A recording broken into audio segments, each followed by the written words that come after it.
सगळ्यांना दंडवत प्रणाम. आता तुम्ही म्हणसाल सुट्टी असून इतक्या सकाळी सकाळी कुठं? तर सांगते. आता हे जे व्हिडिओमध्ये दिसत आहेत ते म्हणजे आमच्या बाबांची मावशी, काका आणि ती मावस बहीण आहे. म्हणजे आणि तर आता हे आले होते 2 दिवसाच्या सुट्टीसाठी पुण्याला. तर त्याच्यानंतर त्यांना घेऊन आम्ही निघालो होतो सिंहगडला जायला. कारण त्यांना सिंहगडला जायचं होतं. त्याच्यामुळे निघालो होतो. कॅब बुक केलेली. आता आम्ही इतकी जण होतो त्यामुळे छोटी गाडी करून काही वेळ लागणार नव्हता म्हणून मस्त इर्टिका बुक केली आणि आम्ही निघालो. मस्त असा खडक वासल्याचा व्ह्यू बघत आणि सकाळी सकाळी इतकी शांतता होती, इतकं भारी वाटत होतं ना. खरंच पण जाताना तिथे थांबण्यात काही अर्थ नव्हता कारण आम्हाला गडावर जायचं होतं आणि मग गड बघितल्यानंतर बघू म्हटलं येताना थांबूया. आणि खडकवासल्याला असे बऱ्याच वेळा जातो पण सिंहगडला खूप दिवसातून निघालो होतो. म्हणजे आमचं लग्न झालं होतं जेव्हा आम्ही पुण्यात राहायला आलो ना, त्याच्यानंतर एकदाच गेलो होतो की 2017 किंवा 18 साली असेल कदाचित. हा 2018 साली गेलो होतो. त्याच्यानंतर त्याच्यावर आत्ता चाललोय. महत्वाचं म्हणजे शिवण्या सर्वज्ञ तर पहिल्यांदाच गडावरती निघाल्यात. आमचा प्लॅन तसा पावसाळ्यातला होता पण आता हे पाहुणे आल्यामुळे मग त्यांच्यासोबत आम्हाला जावं लागतंय. आणि सगळ्यांसोबत अशा मस्त ऐतिहासिक ठिकाणी फिरण्याची मजा खरंच खूप वेगळी असते बरं का. आता आम्ही आलो होतो सिंहगड पायथ्याला आणि इथून अशा ज्या बोलेरो गाड्या असतात त्या असतात ज्या की गडावर घेऊन जातात आपल्याला. त्याच गाड्याने जायचं आणि त्याच गाडीने रिटर्न खाली यायचं. अशा खूप साऱ्या गाड्या असतात. मस्त बसलो होतो आम्ही त्याच्यामध्ये. आणि सर्वज्ञांना गर्दीमध्ये किंवा दुसऱ्या विदाऊट एसीच्या गाडीमध्ये अजिबात बसत नाही म्हणजे दमच काढत नाही.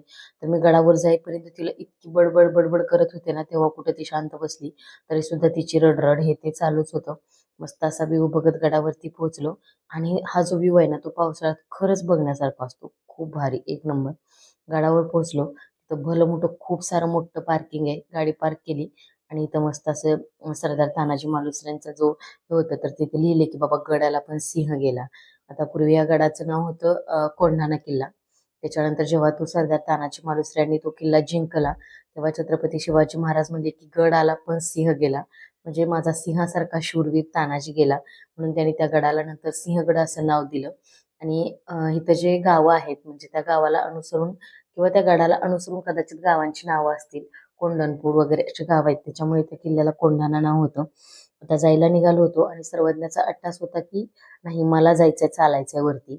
पण नंतर ऊन होईल म्हणून आम्ही पटपट निघालो. मग तिला कसं तरी गोड बोलून उचलून घेतलं मी आणि अक्षरशःदम लागत होत्या पायऱ्या चढताना.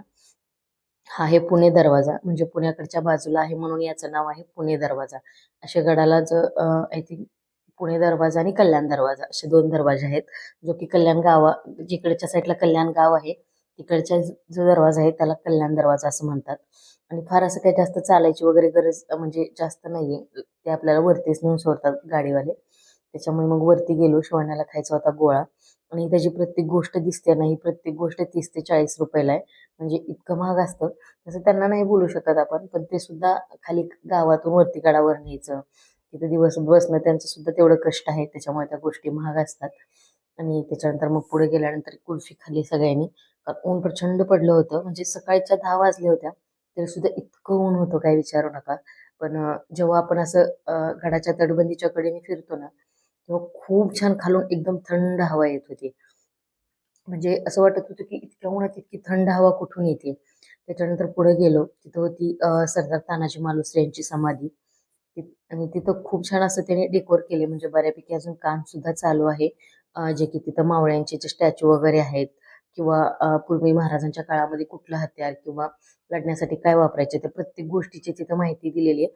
आणि ती प्रत्येक गोष्ट तिथं हुबेहूब दाखवलेली सुद्धा आहे. त्याच्यानंतर मस्त महाराज तानाजी सरदार तानाजी मालुसरेच्या समाधीस्थळाचं दर्शन घेतलं. तिथं आता गेलोय म्हटल्यानंतर थोडेसे फोटोशूट तर झालेच पाहिजे ना. आणि खरं सांगू का म्हणजे तिथं गेल्यानंतर एक असं वेगळा फील येतो. माहित नाही काय होतंय पण म्हणजे सांगताच येत नाही या शब्दात असं काहीतरी होते तिथे गेल्यानंतर. आणि मस्त असं दर्शन वगैरे घेतलं फोटो काढले. थोडा वेळ आणि तिथंच बसलो 10-15 मिनिटं. कारण इतकं छान वाटत होतं ना की तिथून उठून यायची इच्छाच नव्हती. पण बऱ्यापैकी अजून आमचं फिरायचं सुद्धा राहिलं होतं. आणि सुट्टीमुळे बरीच गर्दी सुद्धा होती. उन्हाळा जरी असला किंवा कितीही ऊन असलं ना तरी आता मुलांच्या शाळेला सुट्ट्या लागल्यात. त्यामुळे बऱ्यापैकी पॅरेंट्स आपल्या मुलांना घेऊन अशा ठिकाणी येतात म्हणजे येतातच. आणि सकाळी सकाळी गेलं ना तर एवढा उन्हाचा सुद्धा काही त्रास होत नाही. हे जे खाली दिसते ना तुम्हाला पूर्ण असं दगडी बांधकाम आहे. जे की कोरलेले दगड आहेत. आणि त्याच्यामुळं म्हणजे तिथं पाय जरी ठेवला ना इतकं उन्हात तर इतकं थंड वाटत होतं. आणि पूर्ण जे बांधकाम आहे ना ते दगडी आहे म्हणजे ते दगड सुद्धा वेगळ्या पद्धतीचे वापरलेत. खूप छान आणि थंड वाटत होतं. त्याच्यानंतर बाहेर पडलो. ही जी कडा आहे ना, तर या कड्याला तटबंदी नाहीये. म्हणजे विदाऊट तटबंदीचा हा कडा आहे. त्याच्यामुळे जेव्हा लढण्यासाठी तानाजी मालुसरे वगैरे वरती आले ना, तर तेव्हा त्यांनी ही बाजू निवडली होती. आणि हे जे काका आहेत ना आमचे, तर ते शिक्षक आहेत आणि ते आम्हाला सगळी माहिती देत होते. म्हणजे आता आपल्याला काही एवढी माहिती नसते, बारीक-सारीक गोष्टी माहीत नसतात. ती प्रत्येक गोष्ट हे आम्हाला सांगत होते, की इथं असं, तिथं तसं. म्हणजे पूर्ण जो सिंहगड किल्ल्याचा इतिहास होता ना, जे की सुरुवातीपासूनचा, गड फिरत असताना त्यांनी पूर्ण माहिती आम्हाला दिली होती पूर्ण. आणि हे शिक्षक असल्यामुळे ह्यांना बऱ्यापैकी गोष्टी म्हणजे त्यांचा तो दररोजचा अभ्यासच असतो ना, त्यामुळे त्यांना सगळ्या गोष्टी माहीत असतात. आपल्याला पण असतात, पण आपण कधी आता 4थीच्या इतिहासात शिकलेलो. त्याच्यानंतर महाराजांचा इतिहास म्हणजे अभ्यासात कुठे नव्हता. 4थीलाच तेवढं पूर्ण इतिहासाचं पुस्तक होतं. तेव्हाच काही ते किल्ले वगैरे वाचलेले आणि त्याच्यानंतर आता प्रत्यक्षात बघतोय. पण एवढ्या सगळ्या म्हणजे मेन गोष्टी मोबाईल्सवरून वगैरे लक्षात राहतात. पण मोबाईलवर बघणं आणि असं एखाद्याने प्रत्यक्षात सांगणं ह्यात खरंच खूप मोठा फरक आहे बरं का.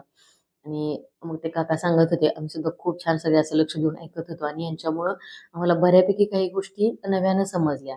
नाहीतर आपण जाणं, फक्त फिरणं, इकडं-तिकडं फोटो काढणं एवढंच करून येत असतो. आता हे आहे ते डॅम आहेत आणि ही छोटी-छोटी गावं आहेत, जी की गडाच्या पायथ्याला आहेत. त्याच्यानंतर इथं आलो आणि इथं म्हणजे ते असं निवासस्थान वगैरे काहीतरी असल्यासारखं इथं झाड होतं आणि ही हात तुटलेली जागा नाही, पण आता तुम्हाला व्हिडिओमध्ये पुढे दाखवते मी. इथून ते तिथपर्यंत जेव्हा ते लढत गेलते तेव्हा त्यांचा एक हात तुटला होता. तर ती सुद्धा जागा इथं आहे. तिथं मस्त असं उंबराचं झाड होतं. मस्त तिथं फोटो वगैरे काढले. तिथे तर खूप छान वाटत होतं. मग 10-15 मिनिटं बसलो आम्ही तिथं. नंतर पाणी वगैरे पिलो आणि आमच्या बाबूच्या पायाला ना फोड आला होता चालून. म्हणजे पुणे दरवाजापर्यंत फक्त मी तिला उचलून घेतलं होतं. त्याच्यानंतर ती एकटी स्वतः चालते हात पकडून. म्हणजे तिला कोणाच्या गाकाला बसायचंच नव्हतं, की तिला त्या ठिकाणी म्हणजे तिला स्वतःला चालायचं होतं, असा तिचा हट्ट होता. आता या ठिकाणी होतं, की त्यांचा हात तुटलेली ती जागा होती. तिथं सुद्धा त्यांनी छोटंसं मंदिर बांधलं. तिथं दर्शन घेतलं. तिथून पुढे आलो. इथं सिंहगडावरतीच आहे छत्रपती राजाराम महाराजाची समाधी. तर त्या समाधीचं सुद्धा दर्शन घेतलं आणि ही ओरिजिनल समाधी म्हणजे जी आहे ना, ती खरी समाधी आहे. त्यांचा जो शेवटचा श्वास आहे ना, त्याने इथंच घेतला होता. त्याचं सुद्धा काम चालू आहे. तिथून पुढे आलो तर गडावरतीच टिळक निवास सुद्धा आहे. जेव्हा बाळ गंगाधर टिळक त्यांना वेळ असेल किंवा विश्रांतीसाठी म्हणा, ते या किल्ल्यावरती यायचे. त्यांचं सुद्धा खूप छान निवासस्थान आहे तिथं. तिथं बाहेरच तोफा वगैरे आहेत. नंतर मस्त एका झाडाखाली थांबलो आणि आता सिंहगडावरती आलोय. मस्त कांदा भजी किंवा सिंहगड थाळीचा आस्वाद घेतला नाही असं होणारच नाहीये. आणि तुम्हाला इथे एक गोष्ट सांगायची मला, की इथं ना कस्टमरसाठी भांडण लागतात. म्हणजे आम्ही गेलो ना, तेव्हा तिथे तिघांची भांडण लागली होती, की हे माझं कस्टमर आहे, हे तुमचं कस्टमर आहे असं. ठीक आहे, बसलो झाडाखाली. मस्त पिठलं भाकरी, वांग्याचं भरीत, जी थाळी होती तर ती घेतली. कांदा भजी सुद्धा खाल्ली. चला निघालोय आम्ही आता. घरून सुद्धा खूप साऱ्या गोष्टी मी घेऊन गेले होते. आता गडावरून खाली सिंहगडावरून आहे ना बाबू.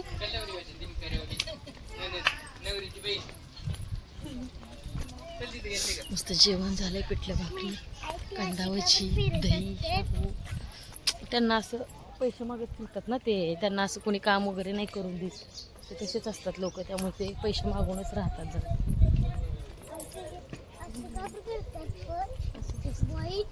बाई कसं ठेवतात ते दही तर लोक.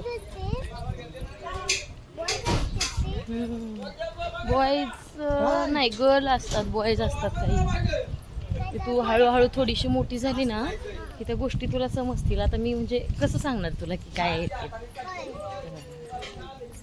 ते तसंच असतं त्यांचं. ते साडी घालतात, पैसे मागतात आणि मग त्याच्यावरच ते जगतात. असं असतं त्यांचं.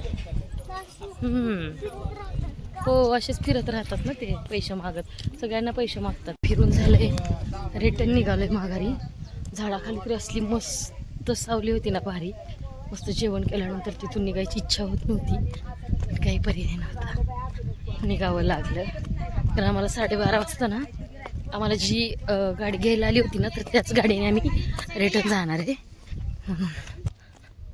कारण त्यांच्या काय असतात, ट्रिप असतात ना, ठरलेले लोक असतात. तर ते एकदा का गडावर घेऊन आले ना की मग 1-2-3 तास फिरून मग त्या लोकांना घेऊन नंतरच ते रिटर्न जातात.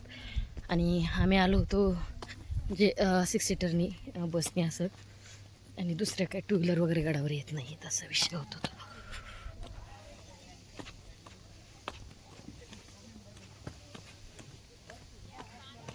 चला आलोय मेन पुणे दरवाजापाशी. मी तुम्हाला बॅकच्या कॅमेऱ्याने तो सुद्धा दाखवते.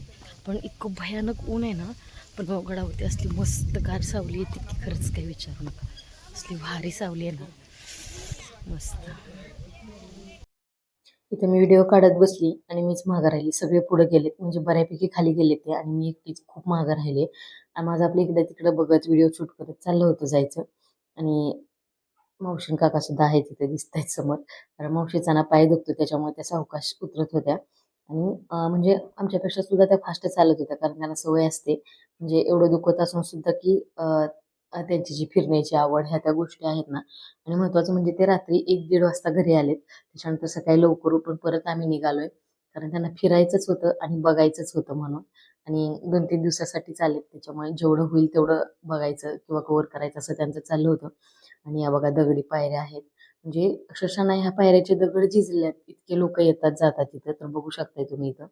आणि आता खाली आल्याच्या नंतर जे आमच्या सोबत दुसरे आले होते, तर त्यांना म्हणजे ते अजून खाली आले नव्हते. कारण एका गाडीमध्ये आलो होतो, त्यामुळे सोबतच खाली जाणार होतो. खूप वेळ वेट करत होतो तिथं. सावलीला एकच झाड होतं, तिथं बसलो आणि मग एक आईस्क्रीम खाल्ली. त्याच्यानंतर ते आले आणि मग ह्या गाडीमध्ये आम्ही आलो होतो. त्याच्यानंतर निघालो आम्ही गडावरून खाली जाण्यासाठी. आता खाली येतानाचा सुद्धा व्ह्यू खरंच खूप छान होता. गडाच्या पायथ्याला आलो. तिथून बस वगैरे अशा काही गोष्टी मिळत नव्हत्या. आणि बसमध्ये भेटलं तर म्हणजे घरी जायला खूप उशीर होणार किंवा ऊन भयानक पडलं होतं. आणि सर्वज्ञ झोपली होती, म्हणून मस्त गाडी बुक केली आणि एसी मध्ये आम्ही सगळे छान झोपी गेलो. आणि मला सुद्धा म्हणजे इतकी प्रचंड झोप येत होती आणि सर्वज्ञ खरंच झोपलेली. आणि तुम्ही चेहऱ्याकडे बघून म्हणजे समजू शकता की किती कंटाळा आला होता आणि उन्हात किती फिरलो होतो आम्ही. आता हे माझं बाबू तर छान झोपलं होतं, कारण दमलंच होतं तेवढं. अख्खा गड ती चालत फिरली होती. मस्त ती कांदा भजी वगैरे खाली, कारण तिला भजी प्रचंड आवडतात. आणि इतकी दमली, इतकी बडबड तर करून आम्ही ती झोपली सिंहगडवरून होती. आलो, यायला आम्हाला घरी 3 वाजले. त्याच्यानंतर जर असं थोडंसं एक अर्धा पाऊण तास झोपले. त्याच्यानंतर उठून मग चहा वगैरे झाला आमचा आणि आता परत हे सगळेजण गेलेत सिटीत. दगडूशेठ, तुळशीबाग, त्याच्यानंतर शनिवार वाडा. आणि माझी म्हणजे सकाळी आम्ही लवकर गेल्यामुळे काहीच आवरलं वगैरे नव्हतं आणि सिंहगड फिरलोय, इतका कंटाळा आलाय. पण म्हणलं आता काय तुळशीबागेत वगैरे जायला नको, तुमचं तुम्ही जावा. आणि मग कारण मुली पण खूप दमल्यात, म्हणलं आता त्यांना घेऊन परत जाणं काही शक्य नाही आहे सिटीत फिरणं. आणि आज आहे संडे, त्यामुळे सिटीत सुद्धा भयानक गर्दी असते की काय विचार नका. तुळशीबागेत तर नको, मला तर अगोदरच कंटाळा येतं तुळशीबागेत जायचा. तुळशीबाग म्हटलं ना म्हणजे फिरायला बरं वाटतं, पण नंतर एवढं जाम डोकं दुखतं. आणि जर खरंच लहान मुलं असतील ना तर तुळशीबागेत फिरायचं म्हणजे काय चेष्टेचा विषय नाही आहे. कारण लहान मुलं घेणं फिरणं ह्या त्या गोष्टी सगळ्या लईच अवघड होऊन जाते. तेव्हा काही माझं पिल्लू एवढी सिंहगड फिरून आली, पण पोरगी 5 मिनिट सुद्धा झोपली नाही. इकडे एक की धाकट एक नाही, इकडे ये ना. आता हिनं बांधलाय झोका, हिचं चाललंय झोका खेळायचं. सर्वज्ञ गेली शेजारी खेळायला. दादा आलाय, 2 दिवस नव्हता दादा, गावाला गेला होता. त्याच्यामुळं तर बघा आलेच बघा, आवाज ऐका. आई इथं बाबू ये. हाय मित्तू.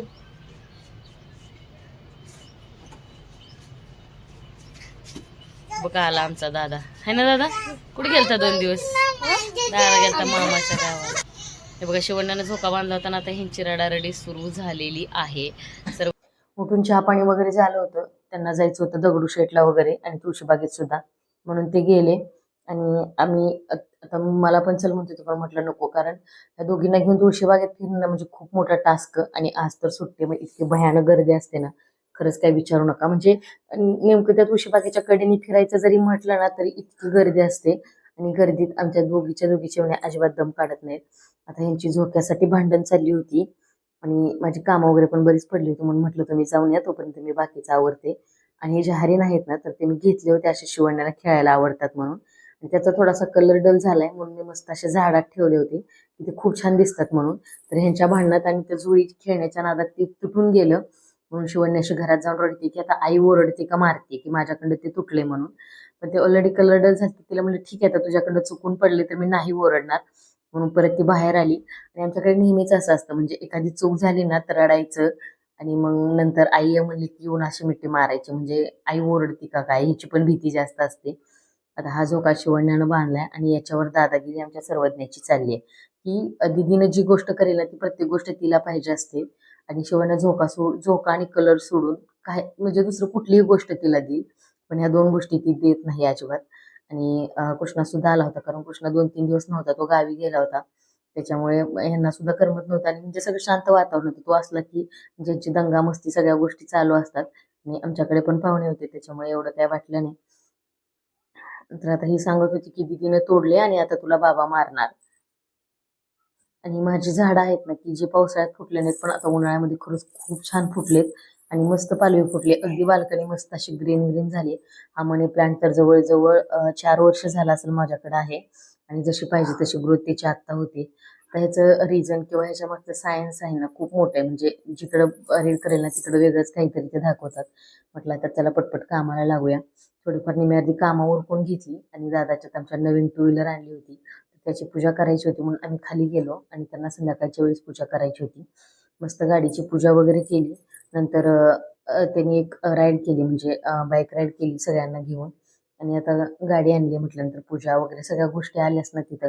मग मस्त मी पूजा करून घेतली. त्यांच्या घरच्यांनी पण छान पूजा करून घेतली आणि संध्याकाळच्या वेळी ना सोसायटीमध्ये म्हणजे सुट्टी असली तर जास्त कोणी लोक नसतात खाली आणि जेव्हा दररोज असतात ना तेव्हा खूप सारे असतात. कारण सुट्टी दिवशी सगळेच बाहेर फिरायला जातात किंवा शाळेला सुट्टी म्हणून बऱ्यापैकी लोक बाहेर म्हणजे त्याच्या गावाला सुद्धा गेलेले आहेत.